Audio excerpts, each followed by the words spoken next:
rigolé de se dire que s'il croisait des juifs ou des noirs, qu'il les dépecerait. Ah, carrément. Voilà Ce qu'ils disaient devant vous. Voilà ce qu'ils disaient devant moi, et c'était leur conversation qui les faisait vachement rigoler. Voilà ce qu'ils disaient sur les juifs et sur les noirs. Et qu'est-ce que vous avez vu? Vous dites que vous avez alors, assisté. Oui. J'ai vu donc des militaires russes qui ont été capturés et qui ont été donc du coup déjà bien malmenés et qui ont été, on va dire, attachés. Et en fait, on était dans une sorte de hangar et ces militaires russes qui ont été capturés arrivaient dans des petites fourgonnettes par 3 ou par 4.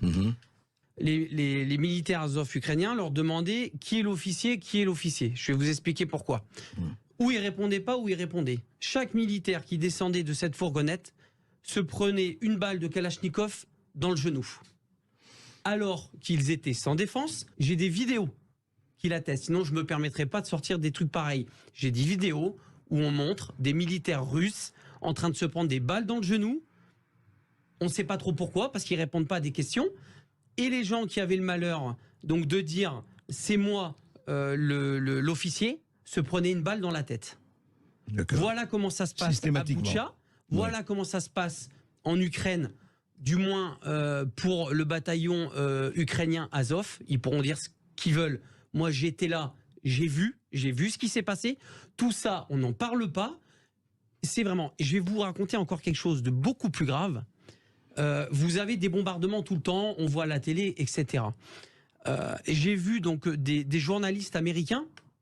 Il y a des bombardements qui atterrissent dans un petit parc que vous avez dû voir à côté de Boutcha, entre Boutcha, à l'est de Boutcha. D'accord. Et ces Américains donc font une vidéo et disent ben voilà, c'est les bombardements russes, ça atterrit dans un parc, c'est inadmissible et tout. Je vais les voir, je dis mais pourquoi vous dites ça, etc. et tout. Ah, on m'a dit mais c'est pas grave, ça fera des images. Et vous savez ce que c'était ces bombardements? En fait, vous avez des petits obus. Donc vous aviez, si vous voulez, une cible qui était russe à l'époque, il y a quelques semaines, et vous aviez donc une équipe d'Azov avec qui j'étais, qui était en train de régler donc des petits mortiers pour envoyer des obus qui se règlent, si vous voulez, avec des petites à la main, d'accord? Et en fait, ça avait été mal réglé. Et ça arrive une fois sur 2, une fois sur 3. Donc ces obus, au lieu d'atterrir à 100 mètres plus loin où il y avait justement les militaires ou du matériel russe, atterrit dans le petit parc. Et on fait passer ça pour des bombardements russes. Quoi, on ne parle pas de ça. Et donc tous les bombardements, toutes les bombes, tous les obus qui atterrissent à Boutcha, à Kiev, etc., c'est du russe. Il faut arrêter. Oui, il faut un petit peu réfléchir. Il y a des deux côtés, les crimes se font des deux côtés. Mais bien sûr, et encore autre chose. Et là, je vais enfoncer le clou, mais c'est pas grave, j'en assumerai les conséquences. J'étais à Lviv, j'étais à l'hôtel, il y a eu des bombardements. J'étais à 500 mètres d'un missile qui atterrit, où je dormais, tout a pété, les glaces, etc.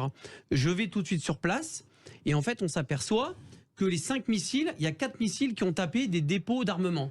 Des dépôts d'armement qui venaient d'Europe, qui avaient été stockés à Lviv en attente que ça soit amené à Kiev et dans des unités. Vous savez où est-ce qu'il les stocke, l'armement qui arrive d'Europe? Eh ben, il les stocke dans des locaux et dans des maisons civiles, sans que les gens le sachent. Ok, wow.